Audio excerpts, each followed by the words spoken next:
ஒரு சில டிஷ்ஷஸ்லாம் பார்த்தா என் பையன் வந்து டூ மச் எக்ஸைட்டட் ஆகிடுவான். அதில் ஒரு டிஷ்ஷுன்னு பார்த்தீங்கன்னா இந்த வெஜ் ஸ்பெகட்டின்னு தான் சொல்லுவேன். ஃபஸ்ட்டு வந்து நம்ம ஸ்பெகட்டியை வந்து பாயில் பண்ணிக்கலாம். அது பாயில் ஆகிறதுக்குமே வந்து நம்ம வந்து ஒரு கடாயில் வந்து ஆயில் பட்டர் சேர்த்துக்கோங்க. அப்புறம் சாப் பண்ண கார்லிக் ஜிஞ்சரையும் வந்து சேர்த்துட்டு அதுக்கப்புறம் வெங்காயம். ஸோ வெங்காயம் நல்லா வதங்கிட்ட பிறகு நம்ம வந்து வெஜிடபிள்ஸ் ஆஃப் யூர் சாய்ஸ் தான். ஸோ கேரட், கேப்சிகம், கார்ன் எடுத்திருக்கேன். அப்புறம் பீஸும் போட்டு நல்லா வந்து வதக்கிக்கோங்க. நான் இன்றைக்கி வந்து ஃப்ராசன் பீஸ் தான் எடுத்திருக்கேன். ஸோ ஃப்ராசன் பீஸையும் போட்டு நல்லா வதங்கிட்ட பிறகு க்யூபாக நறுக்கி வச்ச பன்னீரையும் சேர்த்துக்கோங்க. ஸோ பன்னீர் நல்லா வதங்கிட்ட பிறகு தக்காளி ஆட் பண்ணிக்கலாம்.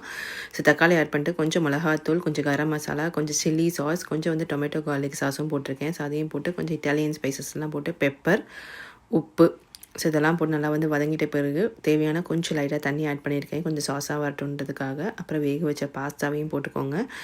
மேலே வந்து கொஞ்சம் பெப்பரும் கொஞ்சம் கொத்தமல்லியும் போட்டிருக்கேன். ஸோ கொத்தமல்லிக்கு பதிலாக வந்து வெங்காயத்தாலும் போட்டுக்கலாம். ஸோ இதை நல்லா வந்து மிக்ஸ் பண்ணிவிட்டு ஒரு 5 மினிட்ஸ் நல்லா மூடி எடுத்துக்கோங்க. ஸோ மூடி எடுத்துகிட்ட பிறகு வந்து மேலே வந்து சீஸ் போட்டு கொடுத்தீங்கன்னா சூப்பரான வெஜ் ஸ்பெகட்டி ரெடி. ஸோ கண்டிப்பாக ட்ரை பண்ணி பார்த்துட்டு எப்படின்னு சொல்லுங்கள். தேங்க்யூ, பாய்.